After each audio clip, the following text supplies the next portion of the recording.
Afternoon, Afina.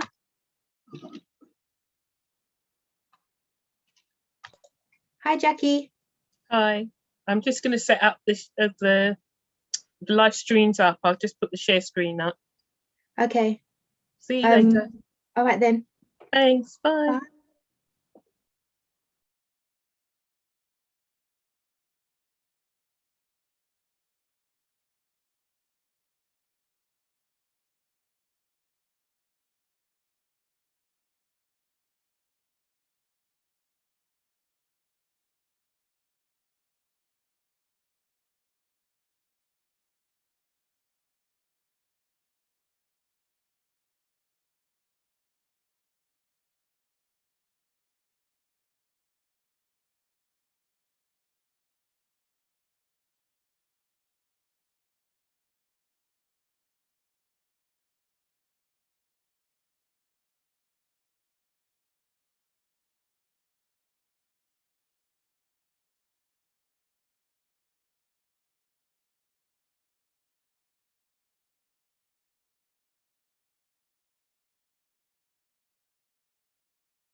Good afternoon, everyone. It's now 1:30 and it's time to open the hearing session for this part of Matter 10, which concerns the sites and area visions for Crystal Palace and Gypsy Hill, Dulwich, East Dulwich, and Herne Hill and North Dulwich. Sorry, that was a bit of a mouthful. My name's Philip Milam, and along with my colleague David Spencer, we're inspectors appointed by the Secretary of State under Section 20 of the Planning Compulsory Purchase Act to carry out the independent examination of the new Southwark plan. Normally I'd make sure that I introduce the programme officer, but I've just been made aware that our programme officer Jacqueline's having a few technical problems.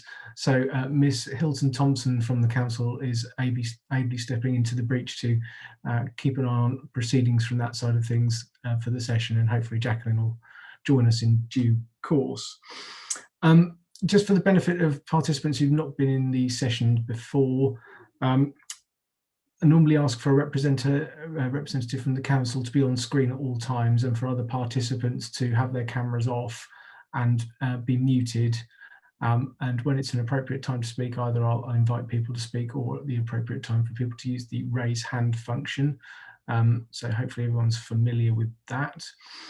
And again, normal rules apply in terms of don't use any of the chat functions or share any documents. You've probably heard us say this many times over. But just to repeat that for completeness. Just in terms of the council's team, is it yourself and Mr. Gozo today, Ms. Seymour? Yes, and Miss Lewis as well. Ms. Lewis as well. Oh, Miss Lewis is from the council. Okay, thank you. Strategic Applications Team Manager. Okay, thank you and welcome. Now, in terms of the session, obviously we've got several sort of separate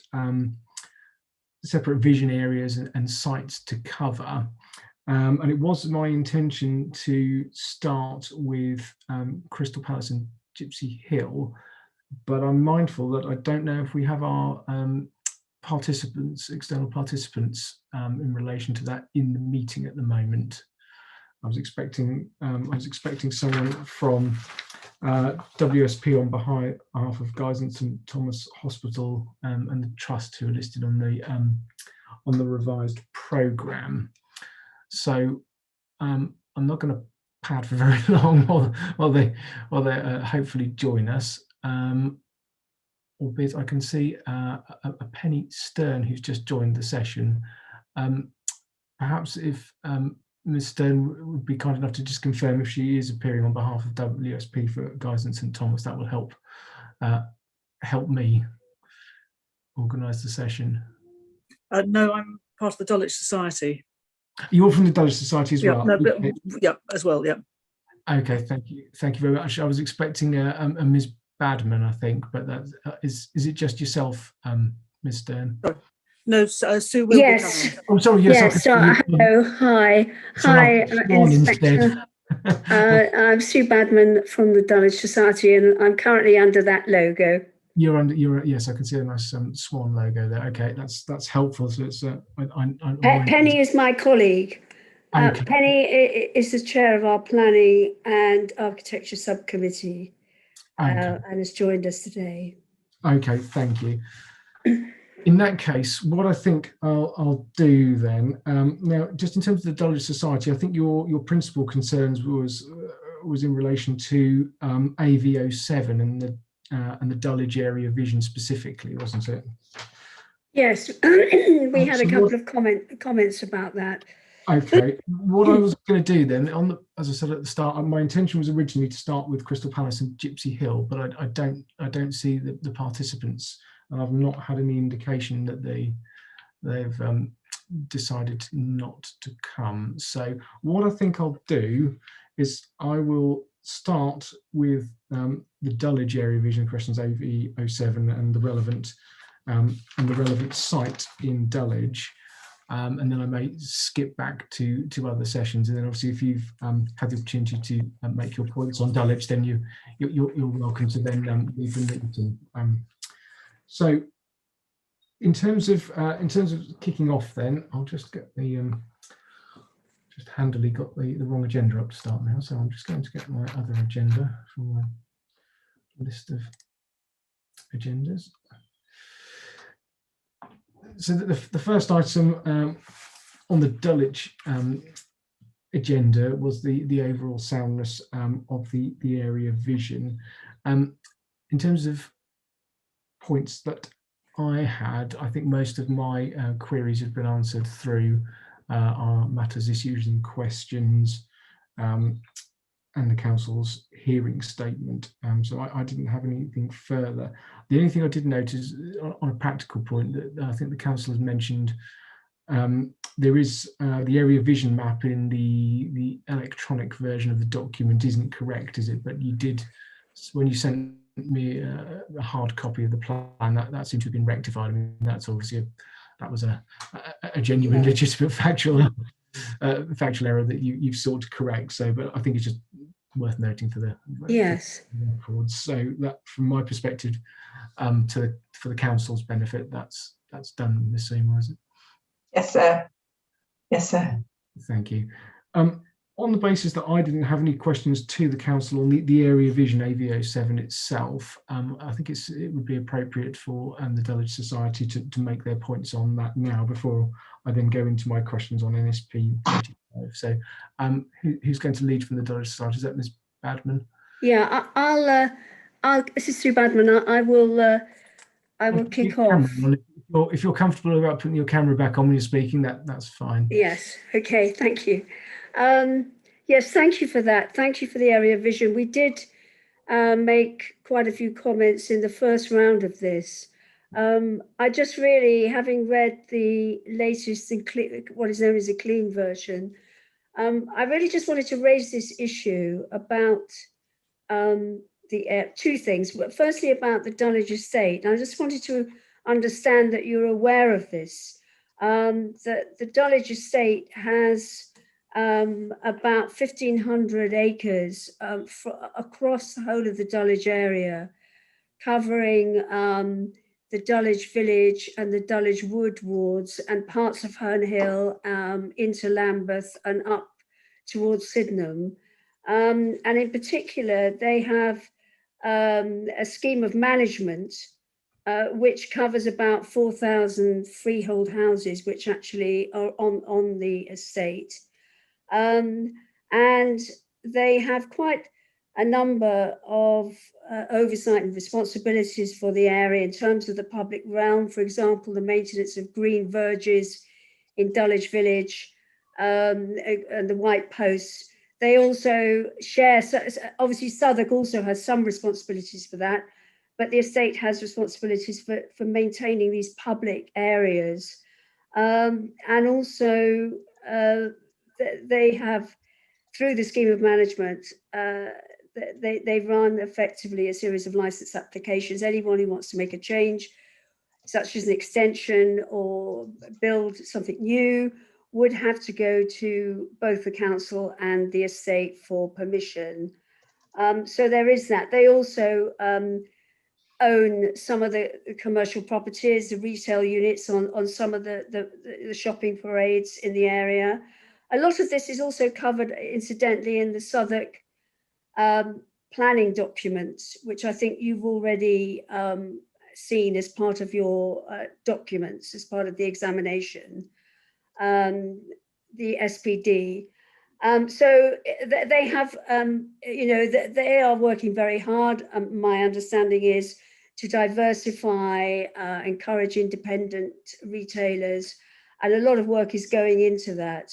But I just really wanted to ensure that you're aware of the role of the Dulwich estate and whether in fact they have participated in this process to give their views on the area vision and other parts of the plan.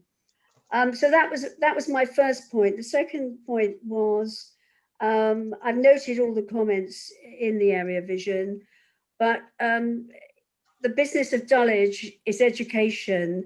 There are a large number of educational establishments, from nurseries up to secondary schools, and there are thousands of children, probably 12 to 13,000 children crossing the area every day, and that does have an impact on things like shops and traffic and transport. So it's really just to make those 2 points, for your benefit. And a further point, which I did highlight to Jacqueline yesterday, I just wanted to make you aware, and want to ensure that you were aware, that Dulwich as well as Walworth are both going through a number of traffic changes, traffic management changes arising from TfL and the government's street space scheme. These are all experimental. It's very much an experimental mode, but a consultation is about to start in Dulwich in May, and that will run for several months. That's obviously all being managed through the council, and any of these changes, which are experimental, will then either that they will be removed or they'll be designated for to be permanent or to be modified. But that obviously is also having an impact on the public realm, the shops, traffic, etc. And you just need to be aware of that, as there may be further changes arising from that in due course before the new Southwark plan is published. And I wasn't sure whether you were aware of it. That's all I really wanted to say about the area vision. Okay, thank you. And in terms of your points, I mean, your representations indicated that you effectively wanted, for soundness, in your view, those points needed to be reflected in the vision as the vision. Yeah, I mean, even if it's just another bullet point, I think they both have a significant impact in the area, and I think that needs to be acknowledged. Okay, thank you very much. If you could pop yourself back onto mute when you've done your points to a close, thank you. I'll give the council an opportunity to respond to that. Ms. Seymour, Mr. Gozer, who's so the council does have regular meetings, and we do constantly have conversations. I can't recall whether there is a representation, Mr. Gozo is just checking that now, on the vision. There may have been, but I just need to go back and check that now. But I mean, we have had lots of conversations about the vision and about various sites that they might want to bring forward that are in their ownership. So we do have regular correspondence and communications. And it's a while since we've met with the Dulwich Society, but I did meet the Dulwich Society when we were still in the office. So, I mean, we have had conversations about the vision to make sure that we understand the views of everybody as we've been preparing it. And we recognise as well the education provision in Dulwich. There's a lot of private schools, and there's a lot of issues that are created by that. So we've definitely understand all of those and have looked to accommodating those within the vision for the area. Okay, but in terms of the council's position overall, I don't want to put words in your mouth, Ms. Seymour, but in terms of what's put forward at the moment, the council's position is that the vision adequately captures the issues in the round. Yes, sir. Okay. Yes, sir. I think I understand the respective positions. I think what I just need to be clear on is if there is any unsoundness. But as you say, so when you in terms of the bullet points, and you've got particularly the third bullet down in terms of AV07, are some of those estates and things referenced to that, are they within the control of the Dulwich estate? Apologies, Ms. Badminton referred to the Dulwich estates and their ownership, but I just wondered which, if any, of those that have been referred to in the bullet points in the first part of the vision. I don't think it's more about the. I mean, there's a map of where the Dulwich estate is, and we haven't put that on the vision map. We could do, but it covers a large area of the vision, so it doesn't cover housing estates generally. It's more, the Dulwich Society will correct me if I'm wrong, but my understanding is that it's more houses, and the issue is that they have a lot of control over the changes that can be made to the properties. Yes. It's a significant issue in Dulwich when people want to make more minor changes to their properties, that they need to get permission off the Dulwich estate, and that's separate to the planning process, and it does put in place a situation where you don't have that in the rest of the borough, and so that's, I think, is the point that's being raised, and we haven't reflected that in the vision because we felt that that was an ownership issue, but it does cover a large part of the vision area, so that's the issue, I think, that's being raised. Okay, yes, no, I think I understand. I think that's very fair, Juliet. But of course, they do have ownership responsibility for a number of sports fields. I mean, obviously, there are a large number of sports fields in the area. The retail units, altogether, I think they have something like, in their last report, they said they had 79 commercial units. And obviously, the large number of properties, and you've highlighted the point about the changes already. And I think those would be, and the heritage, of course, is something that we're all keeping an eye on in terms of the estate, but also the society and other organisations in terms of the conservation area. Thank you, Ms. Bannon. I think a map would be very helpful. I think a boundary line would be helpful on the map. Okay, I think I understand the positions. The only other point I wanted to just ask directly to the council was whether the traffic management changes have any impacts, but on the basis that there's a consultation that hasn't yet commenced, and some of these changes are experimental. It's an open question with Seymour if there's any implications for the vision.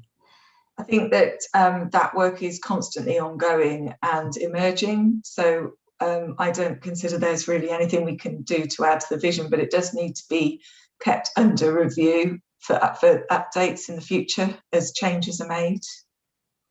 Okay, thank you very much. I think I'm clear, and I think we've had a good discussion on the vision. So unless there's any other final points that the society wish to make on that, I'm going to move on to talk about NSP 35.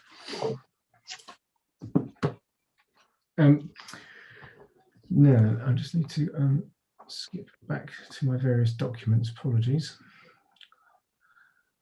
I've managed to get everything out of order now as we've not started about this. So not too far. That's okay. Yes. Now this is the Grove Tavern site. I had a couple of questions on this one. Apologies, I'm just going to get one further.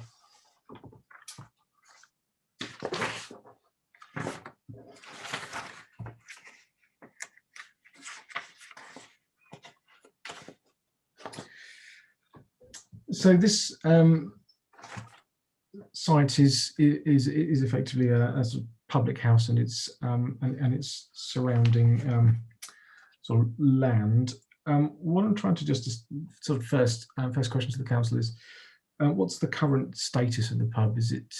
I'm presuming you've said earlier in the examination, I think you list public houses, all of them as assets of community value. Is that correct? Just one on your list.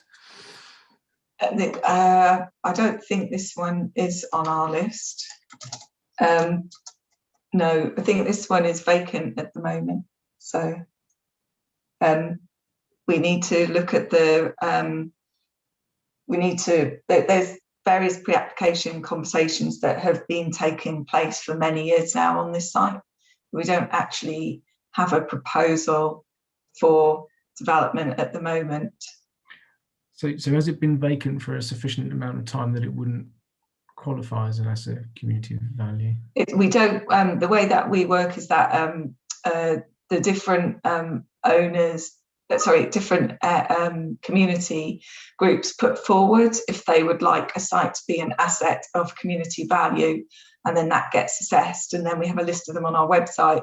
Usually we are consulted on that, and we haven't been consulted on this particular site. And then if an application comes forward, we would take into account whether it was an asset of community value as part of that consideration. Normally that's based on not the use of the site, but it's based on the character of the building, and the use of the building. If people feel that, if a lot of the pubs in Southwark are historic buildings or have a heritage value, and so that's usually quite a big part of it, along with the use for the community value. But on this particular site, there's not been any conversation about it other than catch-ups with community members. There have been some pre-app conversations, but there's no application that's being consulted on at the moment. And this one's not an asset of community value, and it's not been part of any actual concrete application at the moment moving forward. Okay. Yes, because what I was sort of trying to establish really was what the status was. So therefore, on that basis, because the policy sort of in the must requirements talks about sort of retaining as a pub. I mean, is that likely? Julia, would you like me to comment on that? Please. Yes, please. Thank you, sir. I'm not dealing with this site at the moment, but I have dealt with it various times over the years. It has been vacant for quite some number of years, but in all of our pre-application discussions with various parties, we have always maintained two things. One is that the building itself is of character and contributes to the character of the area and ought to be retained as part of any redevelopment of the site. And also that under our broader policies, we do protect pubs and recognise them as an important resource for the community, regardless of the asset of community value issue. And therefore, we would expect a pub to be re-provided as part of this important location within the south of the borough. But then that would be compatible with freeing up quite a lot of land on the rear car park, which could be used for alternative, probably residential uses. Thank you. What I wanted to understand next was the policy then goes on to talk about if there's no demand for a pub, equivalent amount of, and you inserted retail into the description. And I'm mindful that I think your site criteria don't show this as being in a town centre or within a primary shopping area. So as you've got retail as a must requirement, how has the sequential approach to site selection been considered? Thank you, sir. I can take this question. So the site allocation sets out that redevelopment of the site must retain a pub. As Ms. Lewis has set out, we consider this to be positively prepared. If, however, there is no demand for a pub, we set out that an equivalent amount of retail, community or leisure uses, as defined in the glossary, or employment floor space, e.g., should be provided.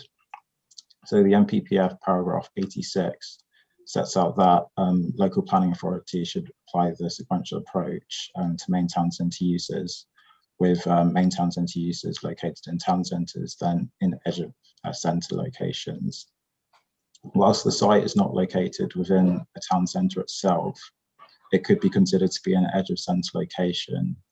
Paragraph 87 of the MPPF sets out that when considering edge of centre and outer centre proposals, preferences should be given to sites which are accessible and well connected to the town centre. The site is located on Lordship Lane with easy access north to the Lordship Lane District Town Centre. And in the way I think we perceive Lordship Lane as a whole in the kind of town centre and retail environment, it's kind of perceived as a contiguous high street in many ways. Additionally, the site is opposite a cluster of high street shops, which have been designated as a protected shopping frontage. And I think it's SF48. It's a secondary and protected shopping frontage. I think if retail uses were introduced on the site, they would complement this existing cluster as a kind of edge of centre retail location, and it would remain in accordance with the NPPF. Okay, so you've got just a discrete sort of primary protected shopping front shop opposite. How many meters away from the town centre boundary is the site? I couldn't tell you off the top of my head, but perhaps a couple of 100 meters, maybe 200 meters, 300 meters. I could find that out and let you know shortly.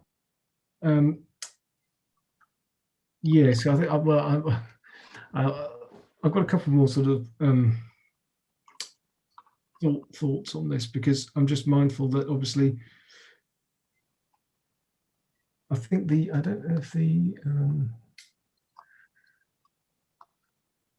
yes, the EIP 82A, you've got under the retail, community and leisure uses, you've got DIA of 1,246 square meters. So what I'm trying to understand is what level of retail would be expected on there. So if a pub wasn't to come forward, would that mean that according to your evidence base that up to 1,246 square meters of retail would be acceptable, or is it something else? And if so, what is it? I'm trying to. You're going to need to help me, I think, with this one, Miss Seymour. I'm trying to unpick this a bit more. You know, we wouldn't expect the whole site to come forward for retail. It was more the active frontages that we're looking for. But what would that be in terms of square meterage? Do you have any indication? Because obviously, if the pub is re-provided. No, I need to work that out, sir. So we can just work that out for you. My slight concern is that there's a law of unintended consequences of some of these things, and if the policy wording isn't precise, with the way the policy wording is identified, there could be an issue in terms of the quantum of retail development coming forward. Yeah. May only require an impact assessment, but not only would probably require a sequential test. And I think where I'm going to in the round with this is this is possibly a slightly anomalous site in terms of a number of the other allocations in the plan, and I think it probably needs a clear note spelling out the approach in terms of what quantum of retail the council would expect to see on there. And ultimately, it probably does need to be looked at in terms of a sequential test. But I'd like to understand more clearly, how far it is from the town centre boundary, and obviously then we're going to need to take consideration in terms of. I appreciate what you said about it could be considered edge of centre, but again, I think that needs that justification needs to be clearly set out. So I think I'm afraid I'm going to send you away with another piece of homework on this one, Miss Seymour. So I think it's probably something we're not going to be able to get to the bottom of at the moment. So would you like us to set it out clearly if it was the pub retained, what we would expect?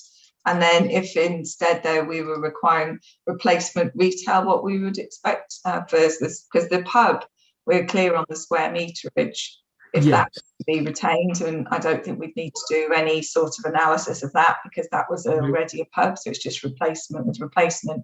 So I think what you're suggesting, sir, is that we just provide further detail on if the pub weren't to be retained and it were to be retail that we're requiring, clarification on the square meterage, and if required, the sequential test. Is that right? That is exactly what I'm asking. Yes. Yep. Okay.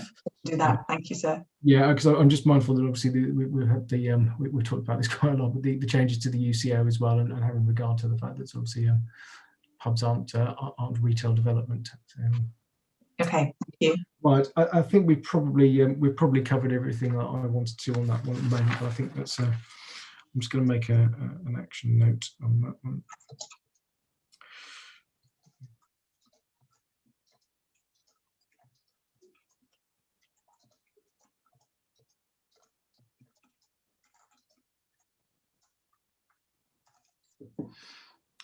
Okay. I think that's probably it in terms of NSP 35. So unless there's any other final points that anyone wishes to, participants want to make on NSP 35, I'm not expecting any, but if there are, raise your hands now. And if not, we're going to move on. Now, as we've been going through the session, I noticed that we have is Ms. Taylor. Are you representing WSP for Guy's and St Thomas Hospital? Hi, Inspector. Yes, that's me. Hello there. Yes, so you've we did. I was going to take Crystal Palace first, but you haven't joined the Oh, meeting. my apologies. So I was slightly late to the call. I've shuffled the agenda round. So I think what I'd like to do now, if everyone's okay, is to go back and so we've covered we've covered AV06 and NSP 34 for Dulwich. So participants who were here for that, you're welcome to leave the call now, and if you wish to, but we're not going to revisit that. I'm just going to find the agenda.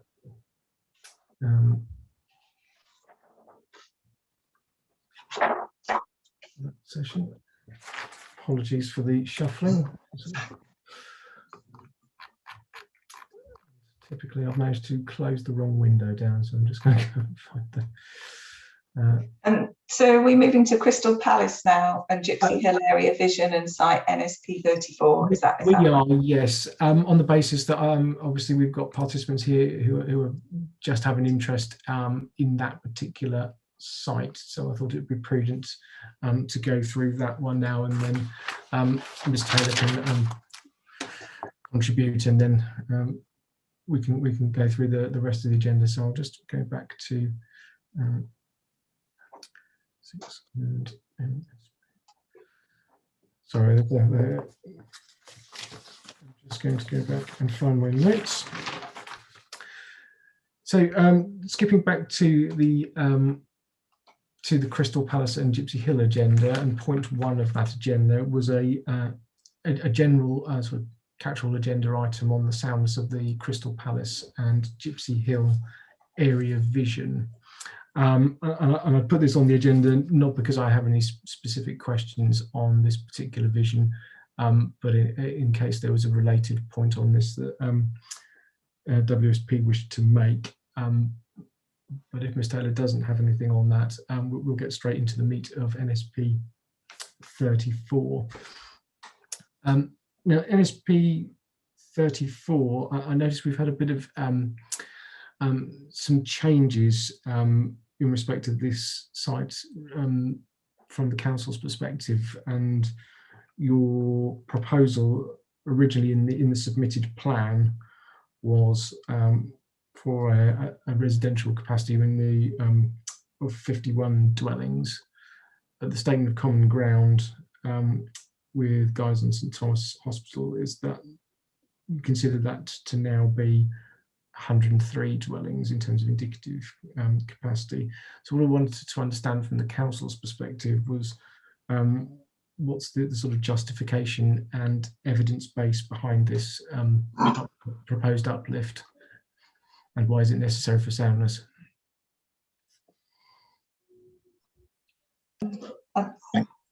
Sorry. Sure. Happy to go. Thank you, sir. I can take this, and Ms. Lewis may want to kind of add some further points. But in discussions with Ms. Taylor for the statement of common ground for NSP 34, there were kind of issues raised around the site capacity, and in particular the kind of justification of the reduction of 103 dwellings to 51 dwellings. Sorry, Mr. Gale, I don't wish to interrupt you before you just got in your flow, but just picking up some of the correspondence. So in previous drafts, not the pre-submission version of the plan, there was previous consultation in the past where the capacity was shown as 103 dwellings. Is that correct? Yes, that's correct. And the submitted plan amended that to 51, and you're now proposing to put that back to 103. Just so I'm clear on the Yes, that's correct. Sorry, carry on, Mr. Gazer. Sorry, I've probably thrown you from where you were now. Yes. So in our discussions on the statement of common ground, Ms. Taylor highlighted, or kind of asked us to justify this decrease. I think originally we used the capacity of 51 dwellings, which was a kind of, we had essentially option tested the site, and it was a lower capacity to kind of reflect the kind of general context of the site, which is kind of fairly kind of small 3 to 4 story kind of residential dwellings in the vicinity of the site. So to kind of reflect the fact that we would also be requiring the reprovision of the healthcare facility on the site, we kind of deemed that at the time that 51 dwellings would be more appropriate. Ms. Taylor has submitted additional hasn't submitted additional evidence, but we've discussed some work which they've done in terms of feasibility around the site, and Ms. Lewis may have kind of further comments on this, in which they kind of proposed an increased capacity on the site, which we reviewed. In addition, we reviewed our own approach to the capacity on the site, and we kind of came to the consideration that 103 dwellings as an indicative capacity would be appropriate for this site. I'm not sure if Ms. Lewis would like to add to this or not. Just before Ms. Lewis comes in, Mr. Gazer, you mentioned it was based on options testing. Is that some kind of informal options testing, or was that that specific number shown in the IIA? It's kind of informal options testing. Sorry, I'm going to interrupt you again. Carry on, Ms. Lewis. You. Sorry, thank you, sir. Thank you, sir. Yes, I reviewed the information from the original options testing, and I also reviewed the information provided by the trust. We originally looked at it in terms of the floor area ratio, and given its suburban location and the characteristics of the surrounding area, it was allocated a relatively low FAR grading. I'm sorry, which what was I think it was 1.4. Is that right, Michael? That's what's in EIP. Yeah. So that was the original. That was equated to the 51 units, which was in the earlier version. The trust had put forward a piece of work which suggested around 200 units, and I reviewed that. I don't think that was submitted as formal evidence into this inquiry process, but it did suggest a relatively intensive development of a site which is in an area where that would be very uncharacteristic. The site is quite unusual. It has a raised road on one side and a sort of sweeping route around it. I don't know whether you've had the opportunity to visit the site. It's quite unusual. And it would need some care in terms of the design of any housing on that site in order to create a good quality of amenity for the residents who otherwise may be faced with a rather imposing wall on one side of development. I reviewed it in terms of the kind of densities. I know density matrices are no longer being applied, but the London plan does recognise that density is still a useful way of understanding capacity and character.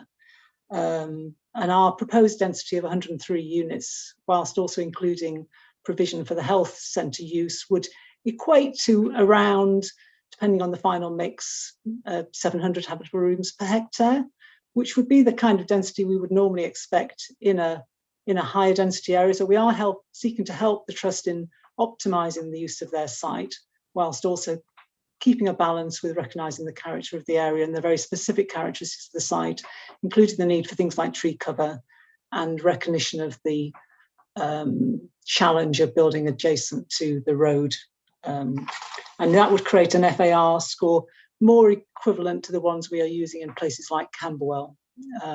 So I think, yeah, that is a realistic optimization with clever design could be achieved. But I think to go beyond that, it would both challenge both the context and character and also the housing quality.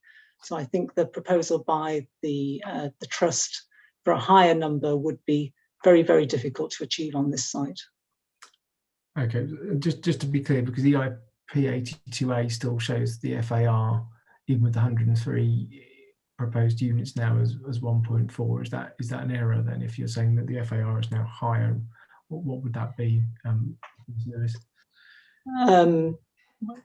Michael Goza may wish to comment, but I just simply worked on the basis that if it was broadly double the number of units, it would broadly double the FAR.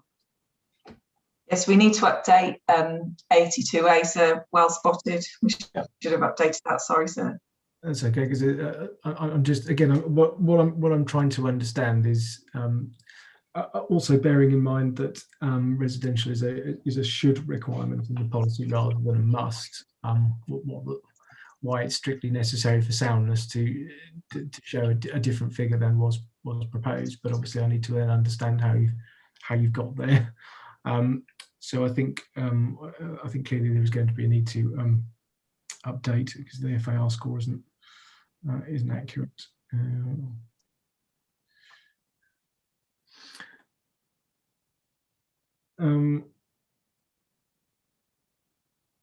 What I think is probably pertinent to do at this moment.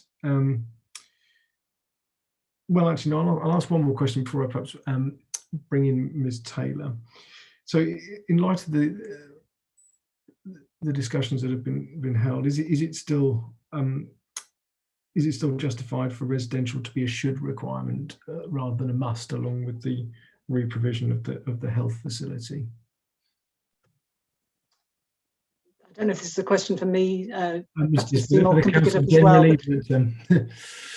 I would just say that it may be that the health authority would choose to include more health-related facilities on that site, and that would be something which the council would be, if there was a need, it would be able to support. So I think we wouldn't want to preclude that by making the housing a must, but there is clearly the potential for housing given the character of the area. Yeah, sorry. I was just checking the page in my plan. Sorry. So yes, that's the point I was going to make, is that they need to focus on providing the health facilities before considering homes. I don't think they have the same consideration. I think the health facility is still a priority, and if we brought the housing up to being a must, then that might mean that the housing was given the same priority as the health facility. But I think the health facility needs to be considered first before the housing.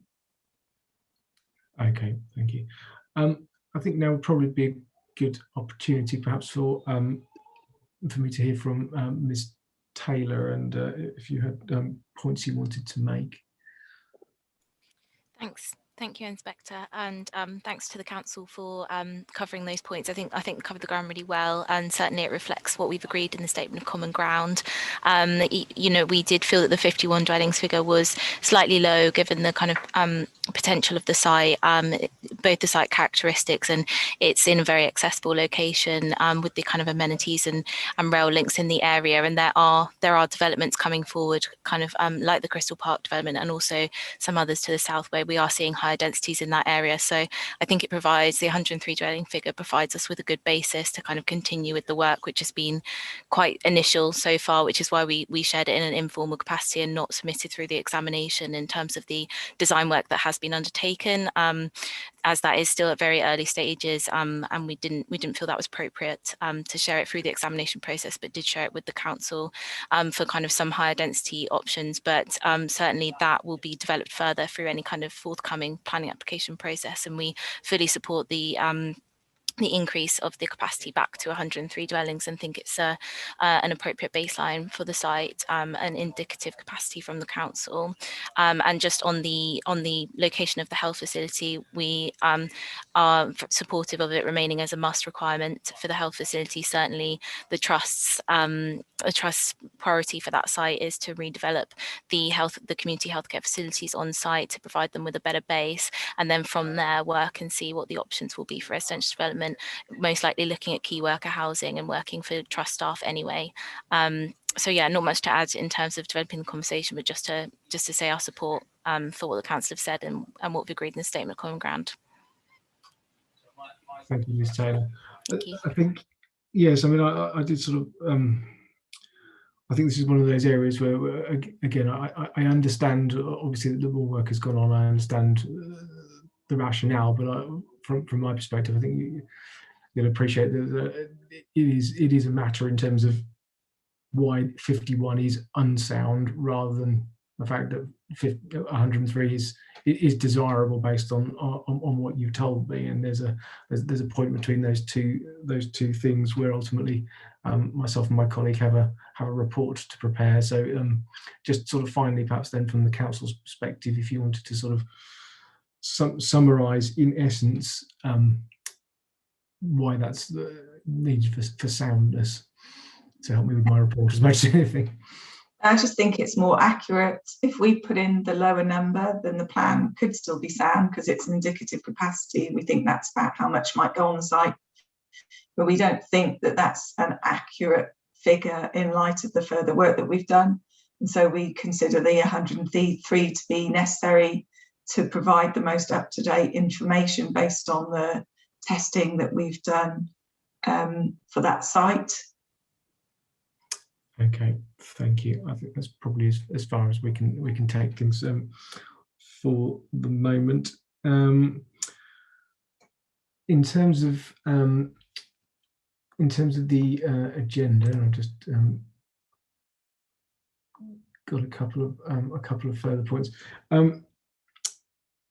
The only other thing I put consideration of local cross-boundary effects. Now, I know the policy sort of talks about development proposals must consider cross-boundary issues. I'm just wondering what these might be and whether they need to be. Well, if you want to tell me what they might be in the first instance, Ms. Seymour, then we'll take it from there. So transport issues of people coming to the site, and then health issues of provision of health facilities, because there's quite a wide catchment area. They're the two key cross-boundary issues that we've been considering.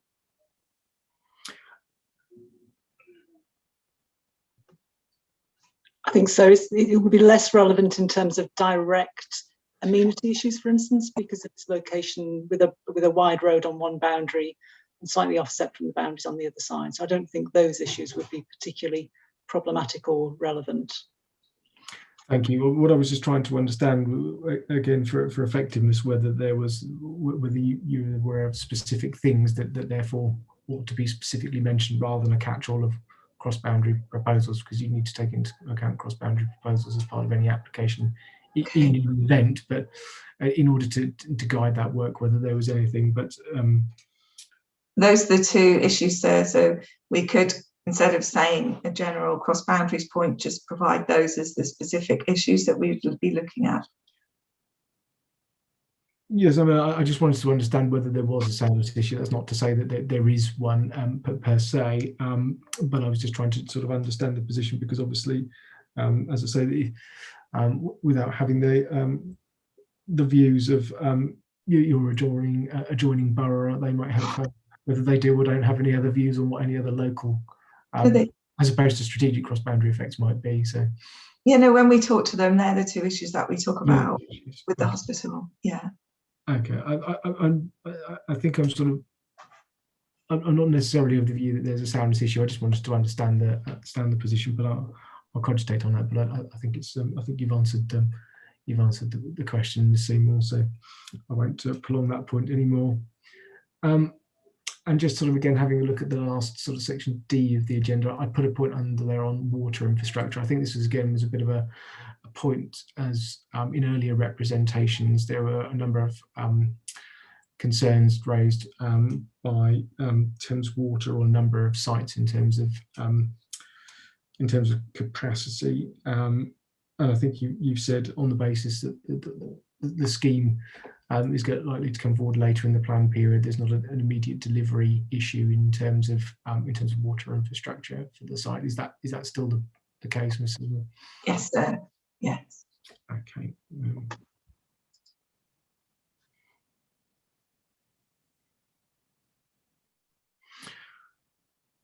Thank you. In that case, I've probably covered everything I wanted to cover in terms of NSP 34 and Crystal Palace and Gypsy Hill. Ms. Taylor, did you have any other final points that you wish to make? No, none, Inspector. Thank you. Thank you. And I'll give the council a final opportunity if there's anything else. Okay. In that case, what I will do then, Ms. Taylor, you're welcome to leave the call because I'm going to move on to another agenda item now. So I was going to then move back along to East Dulwich. So feel free to stay, but if not, we won't take it personally if you wish to carry on your afternoon doing something else. Thank you very much, Inspector, and thanks to the council as well. Thanks. Thank you. Okay, in that case, we will move along. Shuffle my papers. So the next area on the agenda, we'll skip back to the slightly longer agenda, back to item 3, which was the sounds of the East Dulwich area vision and sites. From my perspective, again, I didn't have any specific concerns on AV08 itself that I haven't otherwise raised through matters, issues and questions and has been addressed through the council's response. So what I wanted to then look at, unless any other participants had anything they want to say on that AV08, I was going to go straight into NSP 36. And in terms of NSP 36, I have got a couple of questions on this site. And this is the Quick Fit and Gibson Dandy site, Grove Vale. Now, the site and the policy at the moment, I mean, the principal must requirements in terms of the policy are providing space for employment uses, and you've listed sort of builders, merchants, and town centre compatible uses. Again, I just wanted to establish from the council's perspective, is the policy wording clear enough in terms of the type of employment required, bearing in mind the use classes of builders, merchants, or if there's any other B8 or other activities in the site? We were going to be updating that anyway because of the changes to the use classes order, sir. So I think we have got some wording for that to make it clearer about about the type of employment uses. We were mainly looking at the new uses with the new E class. I'm just mindful that builders, merchants, and where they would fall if there's a specific requirement for those to be re-provided. Yeah, we say such as. So it was just to make the point that is what we would like to see on site, but I don't think we could require it. So I know it's under a must, but we do say such as. So I don't think we were saying must provide a builders, merchants. We were saying must provide employment, and we would like a builders merchants, which is why we've set that out there as a specific aspiration, but it's not something where we would be able to refuse the application. No, I think what I was sort of mindful of is obviously the A1, A2, A3, A4 and B1 are picked up sorry, some of those uses are picked up by the change to Class E. Yes. If there was still an expectation that you also wanted some quantum of B2 on the site, that wouldn't just be a factual change, because you need to also specify that within the policy wording rather than just update the uses that simply don't the use classes that are no longer present. Yes, So is that the case then? Yep. So you, and again, is the policy sufficiently clear on the quantums of any B2 uses? Because at the moment it just says site area 3266. Yeah. Does it need to say? Does it need to be clearer in terms of the quantum of B2 that exists or is to be re-provided? Well, at the moment, it's not really, that's not there at the moment. So, you know, it's the car fitters and the builders merchants, and they sort of all change around quite a bit. So I think it's quite difficult to look at requiring exact provisions of the B2. So that's why it's left more open for that site. So that's why we haven't put an exact square meterage.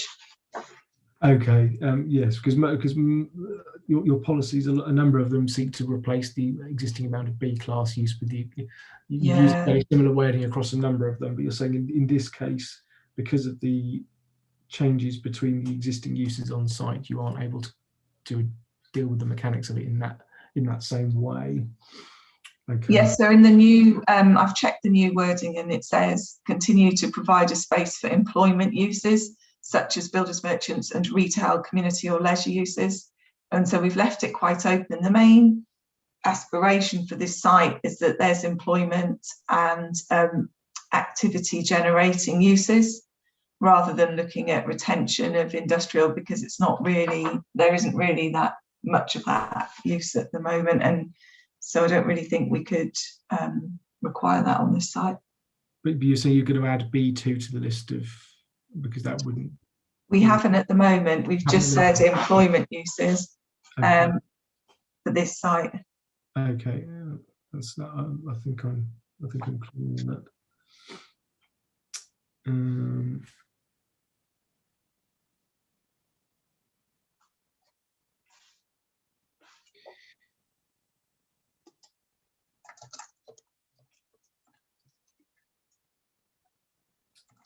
Yes, just give. I think you probably just need to give some thought to that in terms of any existing lawful use classes on the site in relation to builders merchants, whether there's any elements of B2BA or whether they are genuinely sui generis or whatever the status is. Just in terms of that update and just being absolutely clear, I think it's probably one to just put on your radar for checking, Ms. Seymour. But thank you for the clarification in terms of the intention of that part of the policy.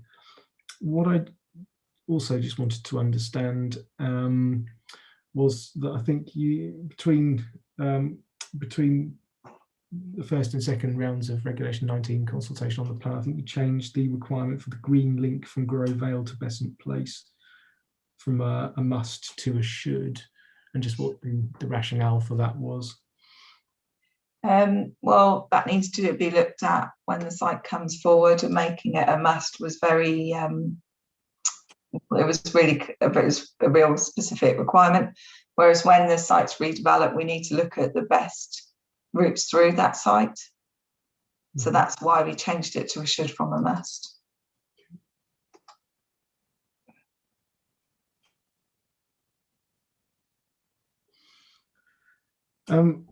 And just sort of thinking about the sort of relationship between these sort of links through the site and how the site might come forward. Is there is the site principally in one or two ownerships? Is there any issue there that might affect that? There's more than one ownership on this site, and so that might be an issue, but we'd have to just deal with that. I mean, when the site comes forward, I don't know whether it's, I know there's lots of different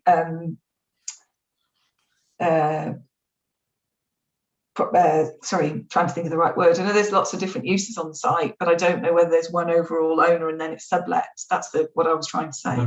Okay. So I don't know about that. But I mean, there are issues. There's active uses on the site at the moment. So there's always issues when you have that, when looking at the developability of a site. So that's why we've put it in the longer time frame as a site which we feel could be developed, but there's no certainty of that at the in the 0 to 5 years, which is why we've put it in the 6 to 15 year time frame. Okay, that's helpful. Thank you, Ms. Seymour. I had no further comments on NSP 36. I can see Mr. Brearley has his hand up, so now would be a good time for him to make his points. Good afternoon, Mr. Brearley. Thank you. Good afternoon. Yes, well, a good little industrial site here. I don't understand that after a few years of frenzied approvals resulting in massive loss, what is this process through which more of the scarce remaining accommodation gets allocated for residential and then led, and then the requirement for reprovision goes all fuzzy, so that we are very unlikely to get the replacement industrial. It does feel a little bit like some prejudices operating, a kind of, oh, that's industrial. Those people might not even be in our social circle. We don't understand what they do. It can be residential or it can be a redevelopment site. Everything that's industrial, it's like, oh, that's a site. And yet here we are, we've got Quick Fit. They've been there quite a few years. They had 4 locations in the borough. They got pushed out of one just recently on the New Kent Road. Of the 3 remaining, 2 are site allocations that don't acknowledge that they might be a valid public-facing industrial use. Gibbs and Dandy and independent builders merchants, I urge you to look at my appendix on the particularly acute plight of builders merchants. In 2019, there were 66 in the borough. We've lost 7 since. A further 6 are to go soon, we assume, following recent planning approvals. And of the 43 that will then remain, 80% are under threat because of the NSP, either because of lack of any protective designations, or 17 of them because of site allocations that don't acknowledge them. Some small ones like Gibbs and Dandy. We've also talked about big ones like Selco, and we'll come on to Build Base in Peckham and the bigger ones. So this is a real crisis facing this very significant sector of the industrial economy, which of course is significant because builders merchants tend to be scattered everywhere because they need to get their stuff to a very diverse customer base. That's why they are spread around.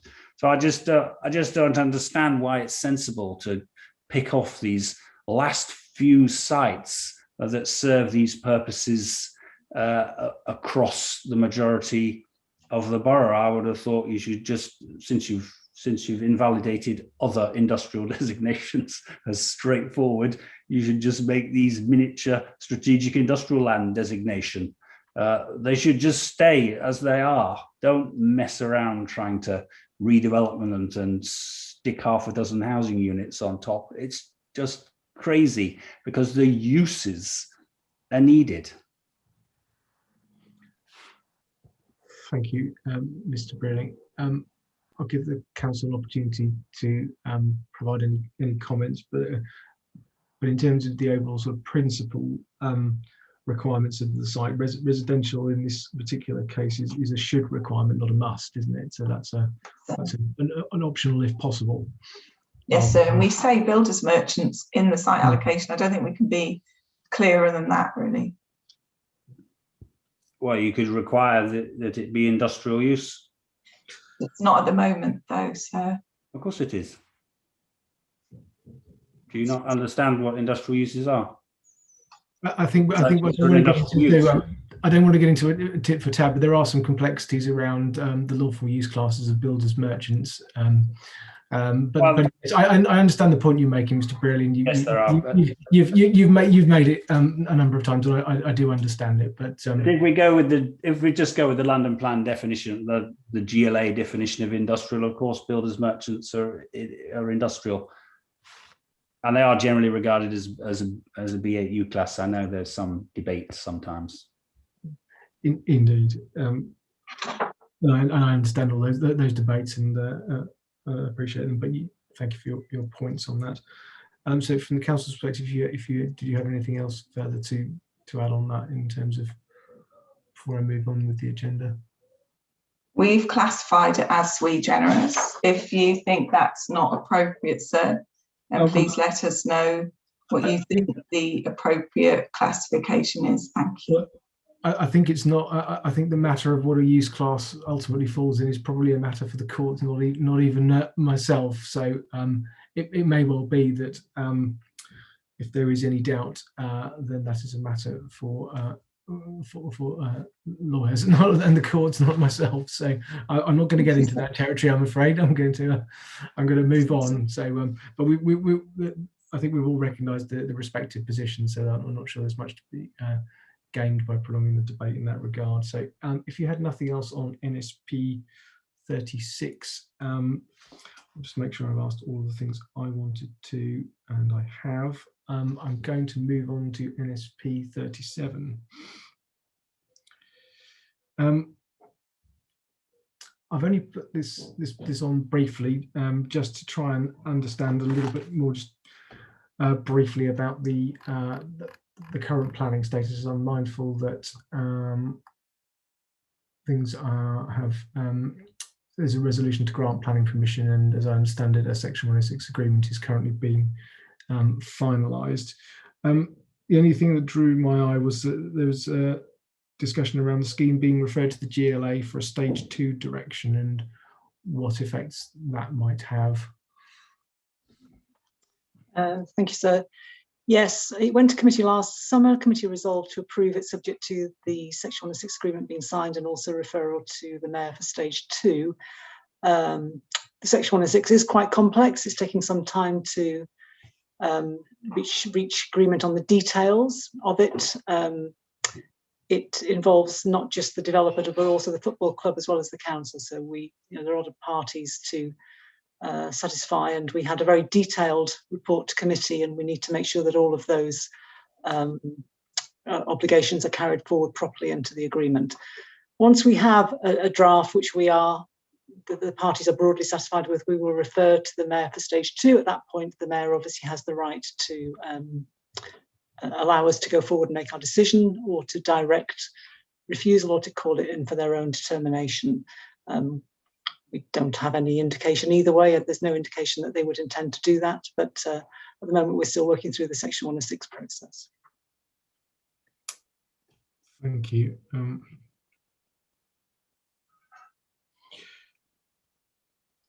And in terms of the policy itself, I mean, there's been some amendments to some of the square meterage within the floor spaces put forward as part of the council's proposed changes version, but there's nothing further that the council wishes to add in respect of that position at the moment. If there isn't, don't feel compelled to, but if that's the...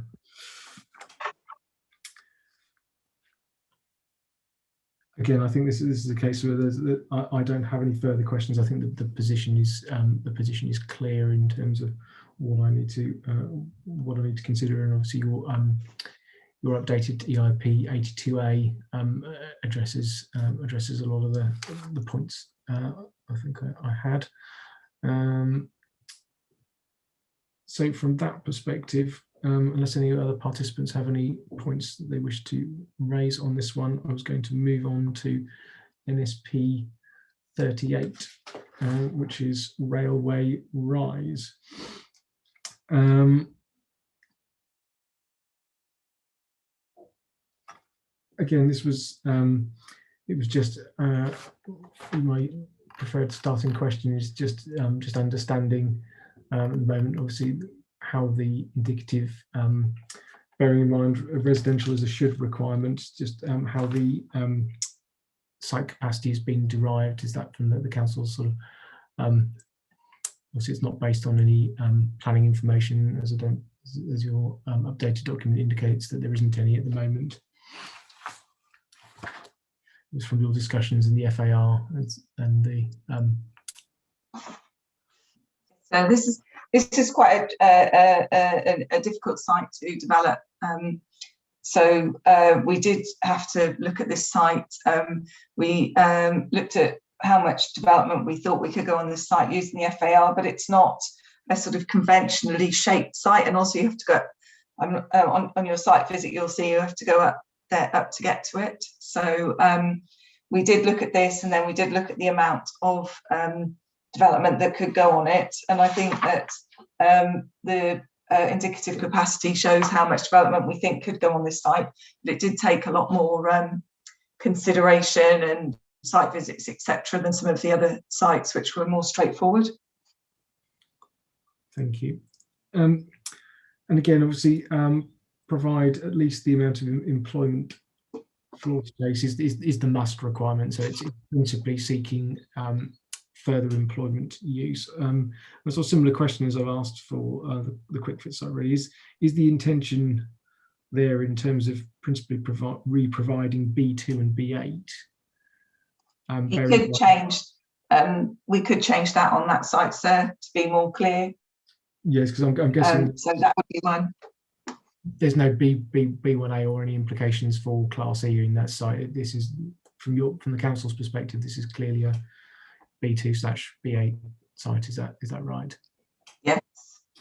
I think this is one of those cases where clearly it wouldn't be sound to just simply leave an open BU class in there in light of those changes. So there would need to be a modification for specificity to reflect.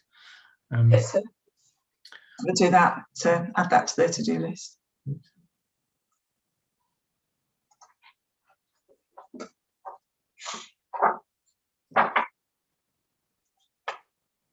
Yeah, because I'm presuming in the existing uses, you said B1. Does that mean B? It wouldn't be B1.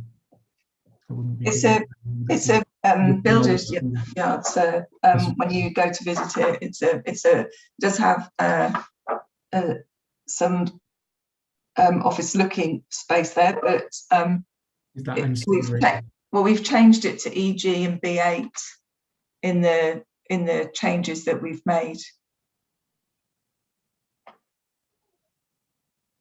Okay, I think I'm clear on that one. So it was just B8 then, rather than there's no B2 on there, isn't it? That's right. Okay, I'm clear. Yes, that needs to be reflected.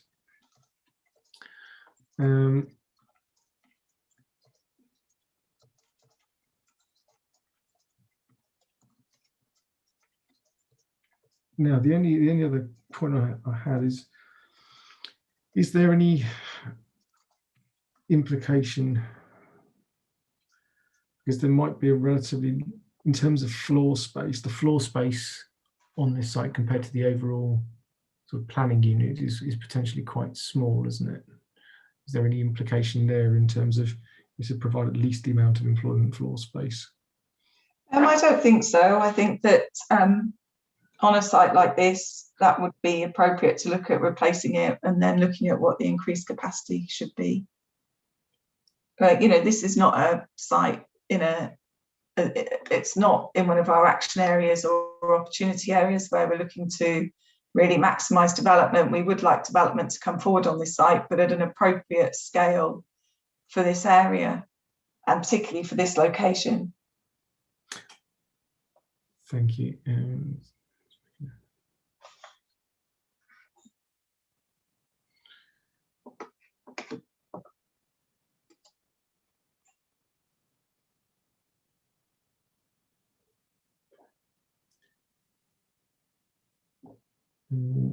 The FAR on this site is, sorry, I was just checking my notes.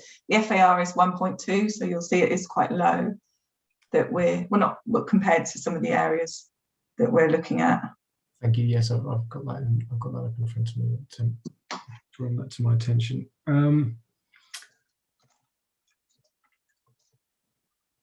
I didn't have any further points that I wish to make, but I'll hear from Mr. Braley again, please. Thank you. Well, this is in part another builders merchants. I mean, first thing to say is you just raised it. This is a recurring issue of floor space.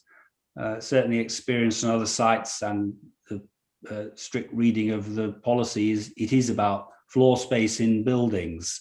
Well, that doesn't really work where you've got large amounts of yard space. Yeah, there's very little building floor space on this site. So to re-provide, you're not going to actually re-provide the extent of what's used on the site.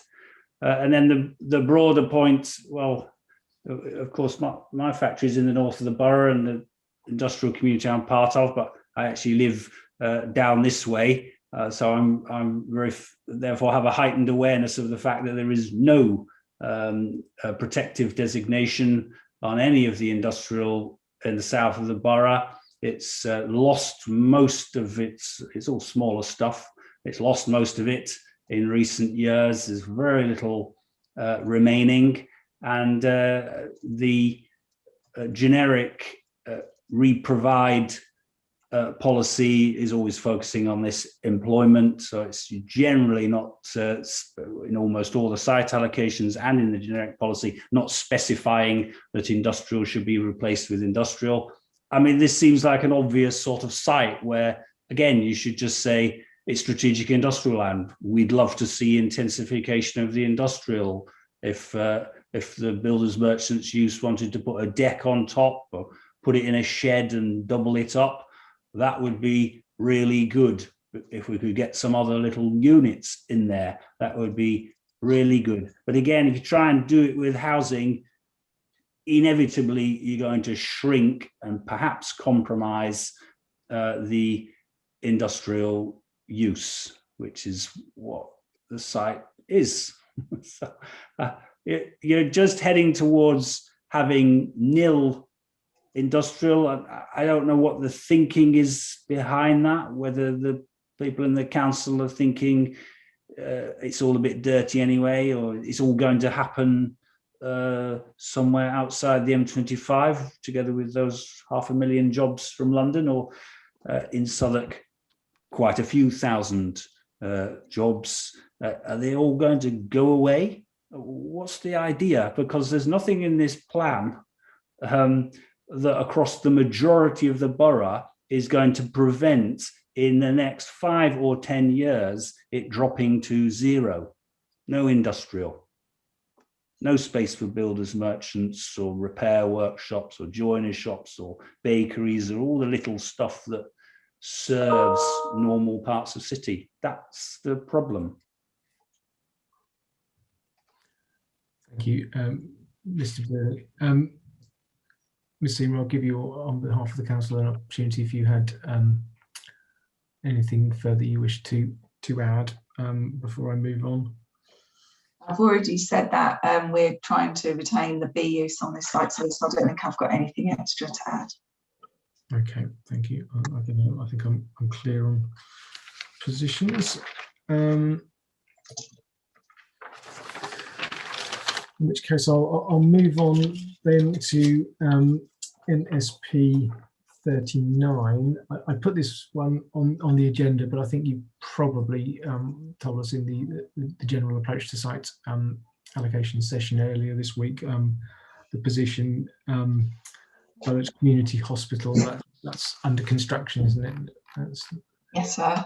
And you want to just retain the policy effectively as a fallback, just in case there's any other reasons. So from that side of things, I don't think I had anything meaningful to add on that. For the purposes of completeness, I'll give anyone the opportunity to make any points, but I'm not expecting any. So, which then brings us on to NSP 40 in the Goose Green trading estate. I've got a few questions on this, which I'll go through first.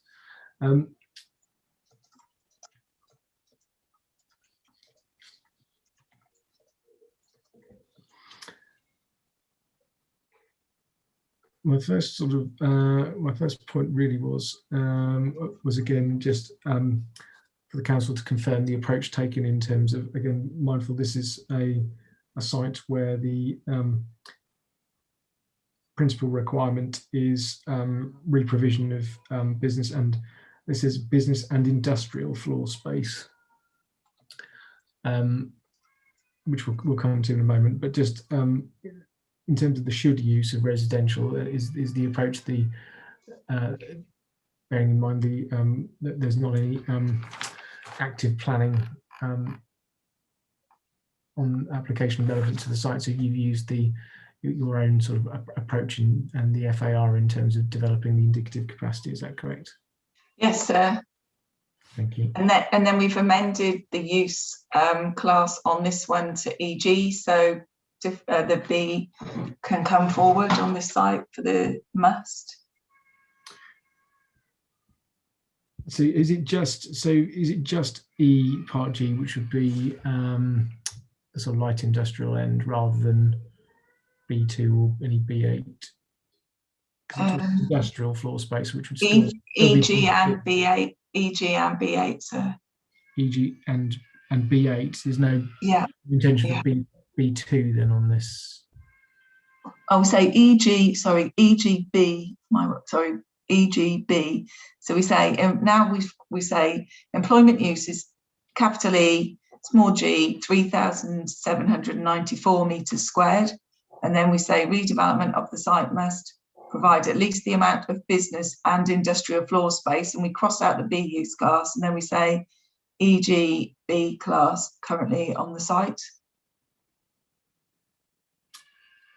Right, it's just the wording there talks about industrial floor space, doesn't it? It's business and industrial. So my question was whether in addition to class E part G, whether there was still any B2. Well, we say comma B class, so I presume that would cover all of the B classes. Yes, I mean, I just wondered whether for specificity it needed to actually refer to the two remaining B classes as they still exist. Yes. So do you want us to be clearer on that, sir?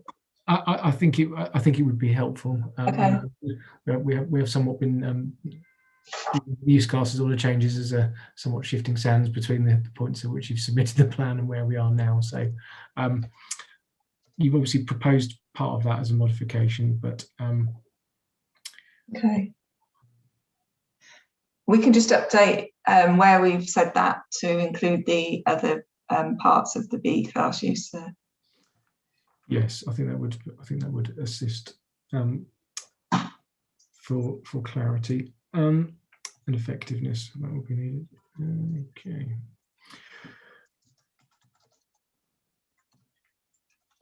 The only other question I had, and this isn't necessarily because I just wanted to understand.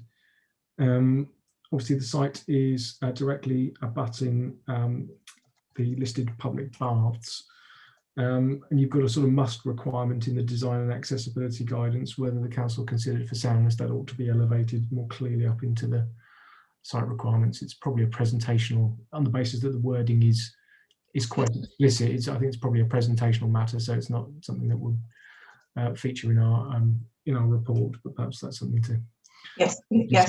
Bearing in mind the prominence and of the issue, I think that's been raised. So yes, but I'm not going to make a note of that. That's for something perhaps for yourselves, I think.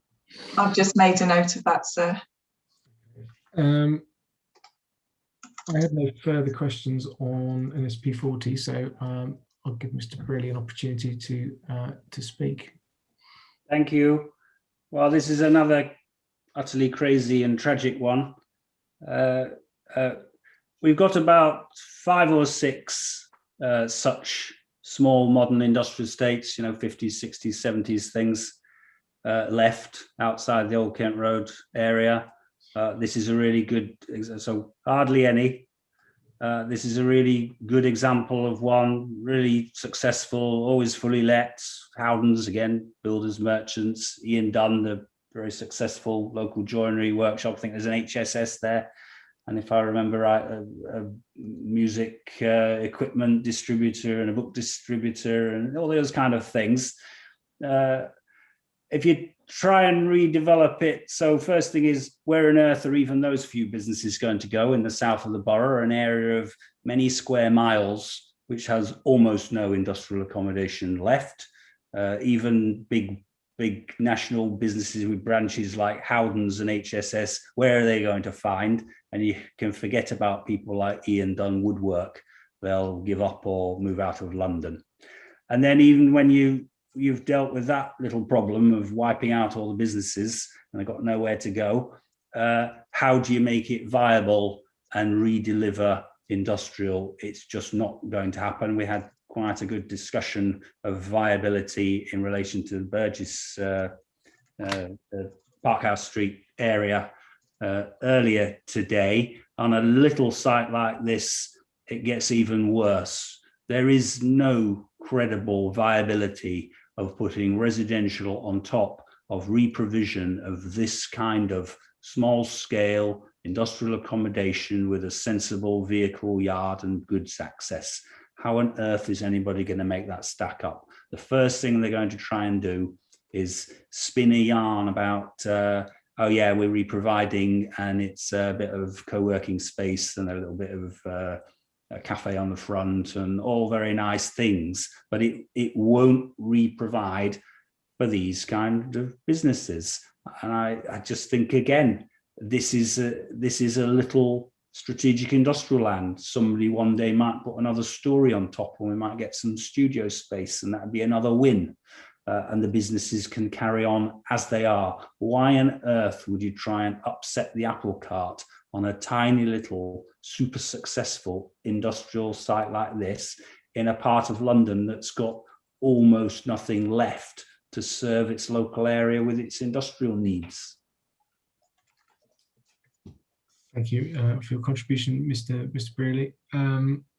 As I said, I don't have any further questions. I'll give the council an opportunity if you've got anything else you wish to add. Thank you, sir. Okay.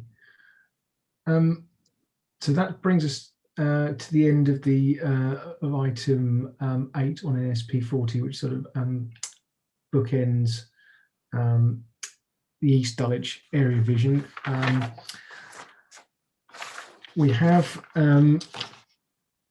Herne Hill and North Dulwich area vision left, which has only got one site on it. So if everyone's comfortable, we'll press on rather than take a fairly limited mid-afternoon break, if that's okay. And then if we do that in good time, then hopefully we'll be making good progress. But I am just going to just shuffle some paper around to find the next stage in the document. If you can all bear with me briefly. Okay.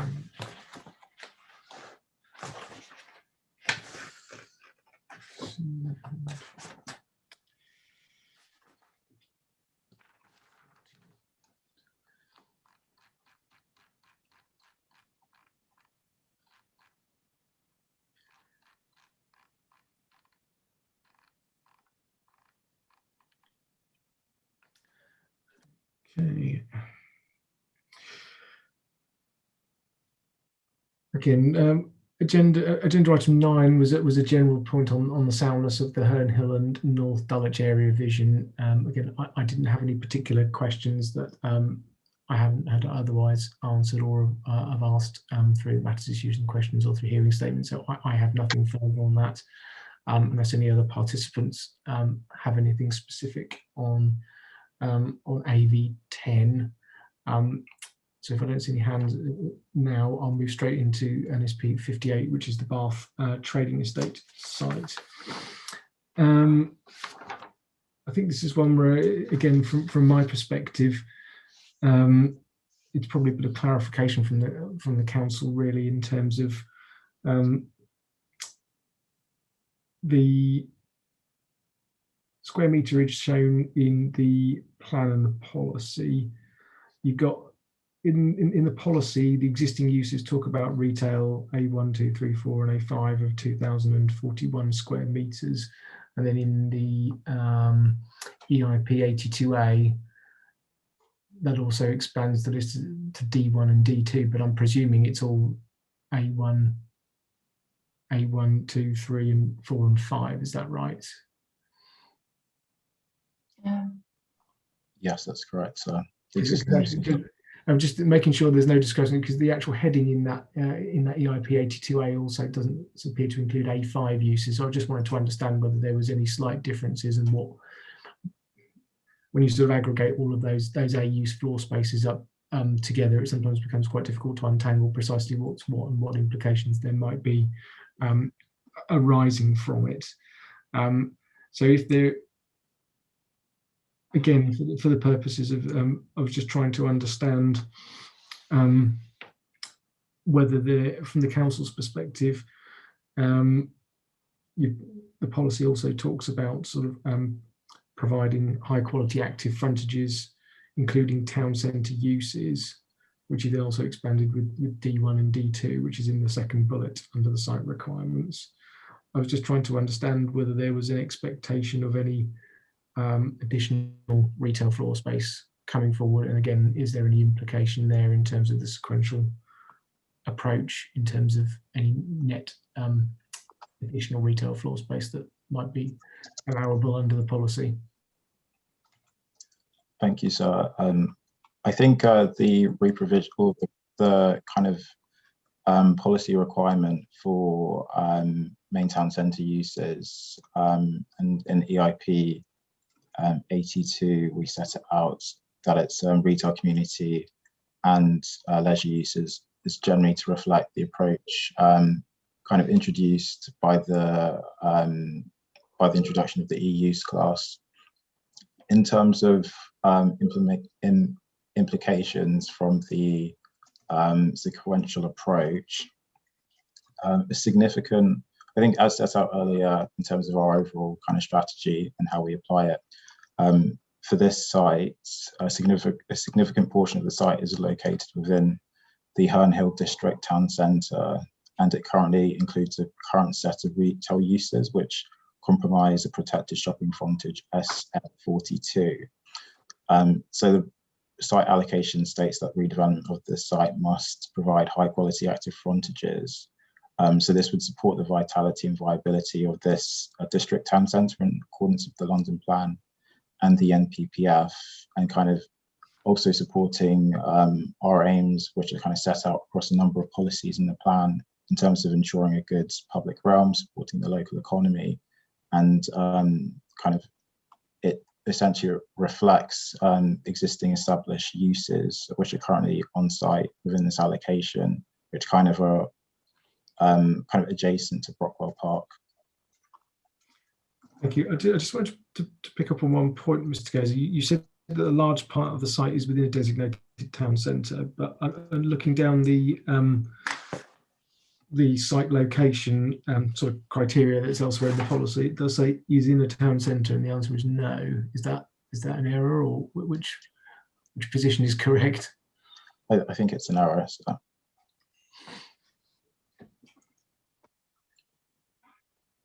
I think it would be useful to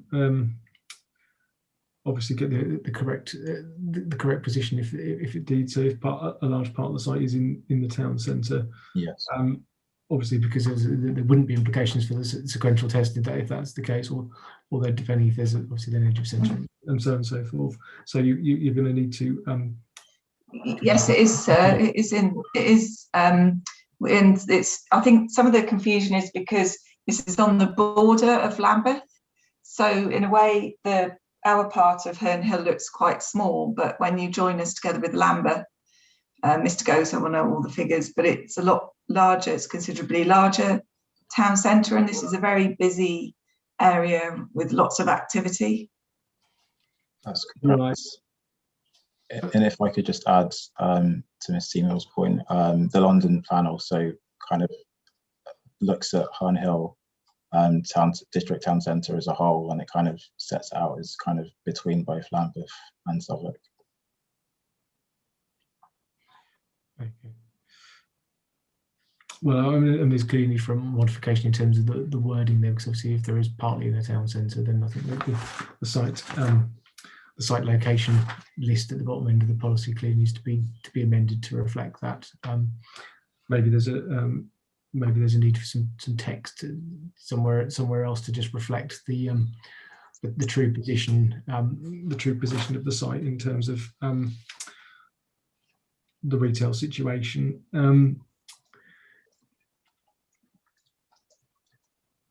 I think that's probably quite helpful, because I think I had some further questions about how far away it is from the town centre, but if it is within the town centre, that's apologies, I think that was an error. Yeah, it's just a typo, so sorry about that. Yeah, that's okay. Well, it's why we test these things, so that's helpful. Good. I think that was most of my points you probably covered, so I'll put that down as a modification in terms of site being in the town centre. We've covered that. I put on the agenda the approach to heritage assets, but I think actually on reflection, I think probably most of what I was concerned with is probably addressed within the listed buildings and undesignated heritage assets section, and you've been clear about those, including those in Lambeth. So I didn't have anything further that I wanted to ask. So at this point, there are also clearly going to need to be changes, and I'm sure you've put those in the use class, the site's use classes or a changes document in terms of the familiar issue of class E. And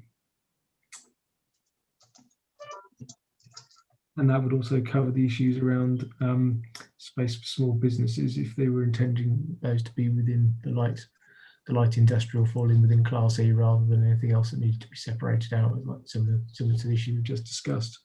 So I've got nothing else on that I wanted to ask. So I'll bring Mr. Brearley in at this point.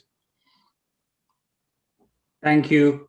Well, yes, of course, this does include, apart from the quirkiness of it being partly in railway arches and railway yard, what is in other respects is a classic bit of back of high street light industrial workshop type accommodation. That's a significant part of this, and that is another small, but in the scheme of things in the south of the borough, very significant part of that sort of local industrial provision. I mean, in this afternoon's discussion, we've probably talked about more than a third of the entirety in the south of the borough. So it's very, very sensitive. I've not got my head around the nuances of what the designations are trying to do exactly on this site.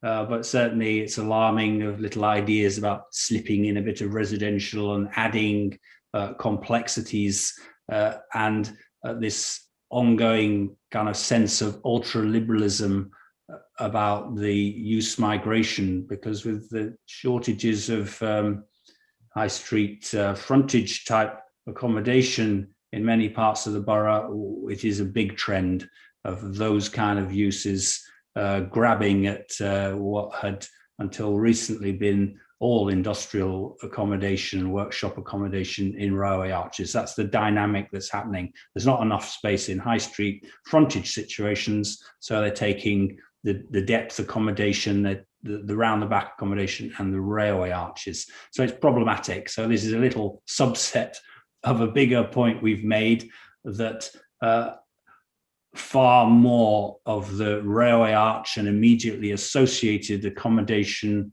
across the borough should be designated as industrial. There's actually another few bits not far from this that are equipment hire and self-store and so on. And again, I just think they should all be recognised and protected as industrial, given the scarcity across the south of the borough and the important function that they provide. Doubly so as, of course, it's very nice now that there's a lot more hybridization, as we see here. You know, someone starts a brewery and it's a kind of leisure thing too, and it relates to retail, and that's a really positive thing, but it needs very carefully managing, because the weaker in that, the industrial and the workshops, will tend to get completely squeezed out if there's not enough overall supply. So I would just like to see the wording of an allocation like this one get tighter on holding on to the industrial part of the accommodation, and not undermine the likelihood of holding on to it by throwing in little extras, like we could stick a bit of residential on top. It's just not worth it. Thank you. Thank you, Mr. Brearley.